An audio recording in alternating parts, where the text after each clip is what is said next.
జగన్మోహన్ రెడ్డి అసెంబ్లీకి రాకపోతే ఆయన మీద అనర్హత వేటు పడుతుంది, పులివెందులకు ఉప ఎన్నిక కూడా వస్తుందని డిప్యూటీ స్పీకర్ రఘురామకృష్ణంరాజు హెచ్చరించారు.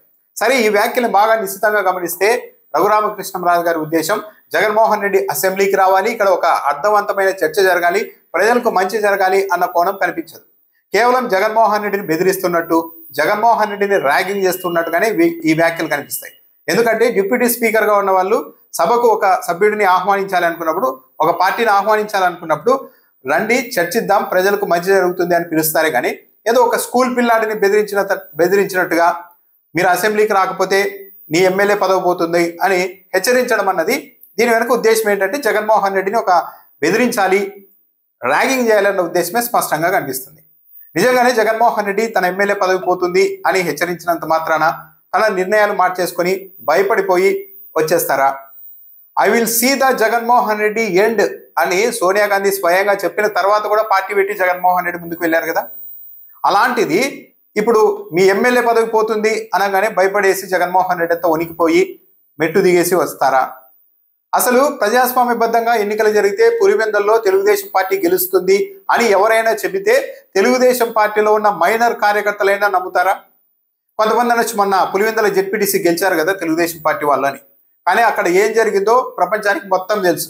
తెలుగుదేశం పార్టీ మేము ప్రజాస్వామ్యబద్ధంగా గెలిచాం, చాలా దశాబ్దాల తర్వాత పులివెందుల ప్రజలు ఓట్లేశారు అని ఇలాంటివి చెప్పుకుంటున్నప్పటికీ కూడా అది వాళ్ళని వాళ్ళు సమర్థించుకోవడానికి తప్పించి బయట ప్రపంచానికి మొత్తం అర్థమైపోయింది అక్కడ ఏం జరిగింది అన్నది.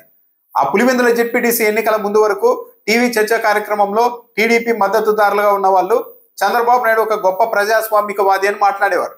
కానీ పులివెందుల జెడ్పీటీసీ ఎన్నికలు జరిగిన తర్వాత ఎక్కడా కూడా చంద్రబాబు నాయుడు గారు ఒక గొప్ప ప్రజాస్వామికవాది అని ఎక్కడ ఎవరు మాట్లాడడం లేదు.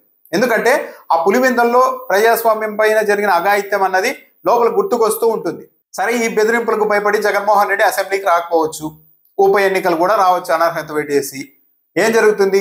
ఎన్నికలు ప్రజాస్వామ్యబద్ధంగా జరిగితే జగన్మోహన్ రెడ్డికి మొన్నటి ఎన్నికల్లో వచ్చిన మెజారిటీ కంటే మరో 30-40 వేల మెజారిటీ పెరుగుతుంది అన్నది అందరికీ తెలుసు. లేదు, పులివెందుల జెడ్పీటీసీ ఎన్నికల తరహాలోనే పక్క నియోజకవర్గాల నుంచి మనుషుల్ని తెచ్చి ఆ 10 గ్రామాల మీద 2000 మంది టీడీపీ కార్యకర్తలని ఇతర నియోజకవర్గాల నుండి తెచ్చి వాళ్లకు సెక్యూరిటీగా 1000 మంది పోలీసుల్ని పెట్టి ఆ మండలం పరిధిలో రిగ్గింగ్ చేసుకొని ఏకంగా 90% ఓట్లు సాధించేశాం కదా అని తెలుగుదేశం పార్టీ వాళ్ళు అనుకుంటుండొచ్చు. అదే ఫార్ములాను పులివెందుల అసెంబ్లీ నియోజకవర్గానికి ఉప ఎన్నిక వస్తే ఓ 4-5 మండలాన్ని చూజ్ చేసుకొని అదే తరహాలో జమల్మడుగు నుంచి కమలాపురం నుంచి ఓ 10,000 మంది తెలుగుదేశం పార్టీ కార్యకర్తల్ని తెచ్చి వారికి సెక్యూరిటీగా ఓ 5,000 మంది పోలీసులను పెట్టి మొత్తం ఎన్నిక జరిపించుకోవచ్చు, పులివెందుల అసెంబ్లీ స్థానాన్ని గెలవచ్చు కదా అని తెలుగుదేశం పార్టీ అనుకోవచ్చు. ఒక అధికార పార్టీ పతనం అన్నది ఎప్పుడు మొదలవుతుంది అంటే ప్రజలు ఇచ్చిన అధికారాన్ని ప్రజల కోసం కాకుండా తమ అహాన్ని చల్లార్చుకోవడానికి, తమ కక్షపూరిత రాజకీయాలు తీర్చుకోవడానికి, అవతల ఉన్న వాళ్ళని హింసించి మరీ ఆనందించడానికి వాడినప్పుడే అధికారం అన్నది చాలా వేగంగా పతనానికి గురవుతుంది. ఇప్పుడు చంద్రబాబు నాయుడు గారు ఆ దిశలో చాలా దూరంగా వెళ్ళిపోయారేమో అన్నది ఒకసారి ఆయనే ఆలోచించుకోవాలి. అప్రజాస్వామ్య పద్ధతిలో ఉప ఎన్నికలు తెచ్చి గెలిచినా కూడా ఏమవుతుంది? 2029 ఎన్నికల్లో అంతిమ తీర్పునైతే మార్చలేరు కదా. ఆల్రెడీ ఒక ఎగ్జాంపుల్గా నంద్యాల ఉప ఎన్నిక ఉంది కదా. నంద్యాల ఉప ఎన్నికల్లో గెలవంగానే మొత్తం నంద్యాల ఉప ఎన్నిక గెలుపుకు సంబంధించి నేను పుస్తకాలు వచ్చేసి మొత్తం తెలుగుదేశం పార్టీ కార్యకర్తలకు పంచిపెడతా, మొత్తం రాష్ట్ర వ్యాప్తంగా ఇలాగే మనం గెలవాలి అని అన్నారు కదా చంద్రబాబు నాయుడు గారు. కానీ 2019 ఎన్నికలకు వచ్చేసరికి ఏమైపోయింది? 23 సీట్లకైతే తెలుగుదేశం పార్టీ వెళ్ళిపోయింది కదా. ఇప్పుడు ఆల్రెడీ తెలుగుదేశం పార్టీ పత్రికలే రాస్తున్నాయి కదా, అసలు చంద్రబాబు నాయుడు గారు ఇదివరకు 3 సార్లు ముఖ్యమంత్రిగా ఉన్నారు, కానీ ఇంత దారుణంగా పరిపాలన ఎప్పుడూ లేదు, ఎమ్మెల్యేలు విచ్చలవిడిగా దోచేస్తున్నారు, ఏమీ చేయలేని ఒక నిస్సహాయ స్థితిలోకి చంద్రబాబు నాయుడు గారు వెళ్ళిపోతున్నారని టీడీపీ పత్రికలే రాస్తున్నాయి కదా. మరి ఇలాంటి సమయంలో ఇలాంటి అప్రజాస్వామిక పద్ధతులు కూడా పాటిస్తే ఇంకేమవుతుంది 2029 ఫలితం? సరే, జగన్మోహన్ రెడ్డిని ఓడిస్తామని లోకల్లో చెబుతున్న వాళ్ళంతా ధైర్యవంతులా అంటే అది కూడా కనిపించదు కదా. స్వయంగా బీటెక్ రవి గారే అన్నారు, జగన్మోహన్ రెడ్డి ముఖ్యమంత్రిగా ఉన్నప్పుడు ఆయన తలుచుకుంటే నన్ను అరగంటలో నేను ఉండను, ఆయన నా మీద దృష్టి పెట్టలేదు కాబట్టి నేను ఇక్కడ రాజకీయం చేయగలుగుతున్నానని స్వయంగా చెప్పారు కదా. సరే, ఆదినారాయణ రెడ్డి 2019 ఎన్నికల్లో తెలుగుదేశం పార్టీ ఘోరంగా ఓడిపోగానే వెంటనే బీజేపీలోనికి ఎందుకు వెళ్ళిపోయారు? టీడీపీలోనే ఉండి జగన్మోహన్ రెడ్డి వ్యతిరేకంగా ఎందుకు పోరాటం చేయలేదు? అంటే పరిస్థితులు అనుకూలంగా వీళ్ళంతా గర్జిస్తూ ఉంటారన్నది చాలా క్లియర్ గానే అర్థమవుతోంది కదా.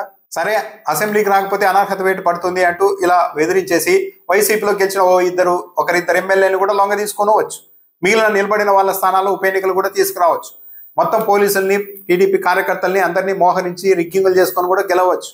కానీ అది తాత్కాలికమే కదా. ఎస్, మేము పులివెందుల్లో గెలిచాం అని చెప్పుకోవడానికి రాసుకోవడానికి పనికి వస్తుందే కానీ ఎప్పుడూ కూడా వాపు అన్నది ఒక కండబలం అయితే కాదు కదా. సో మొత్తం తెలుగుదేశం పార్టీ చేతుల్లో పోలీసు వ్యవస్థ ఉంది, అధికారం ఉంది, మొత్తం స్పీకరు అంతా తెలుగుదేశం పార్టీ వాళ్ళే కావచ్చు. ఒకవేళ అనర్హత వేట్లు కూడా వేసుకోవచ్చు, ఉప ఎన్నికలు కూడా రావచ్చు, ఫలితం తెలుగుదేశం పార్టీకి అనుకూలంగా రావచ్చు. కానీ దానివల్ల వైఎస్ఆర్ కాంగ్రెస్ పార్టీకి వచ్చే నష్టం ఏం లేదు, ఫలితం ఎలా ఉన్నా సరే. ఒకవేళ తెలుగుదేశం పార్టీ ప్రజాస్వామ్యబద్ధంగా అక్కడ ఎన్నికలు జరిపించి అసలైన ఫలితం ప్రజలు ఏమనుకుంటున్నారు అన్న ఫలితం వస్తే తెలుగుదేశం పార్టీకి తన పరిస్థితి ఏంటి, తన పరిపాలన పట్ల ప్రజలు ఏమనుకుంటున్నారు అనేది ఒక క్లారిటీ వస్తుంది. అలా కాకుండా పోలీసుల్ని అధికార బలాన్ని ప్రయోగించి గెలిచారనుకోండి, మొత్తం బాగుంది అన్న భ్రమంలో వెళ్ళి 2029లో పల్టీలు కొట్టే అవకాశాలు ఎక్కువ ఉంటాయి.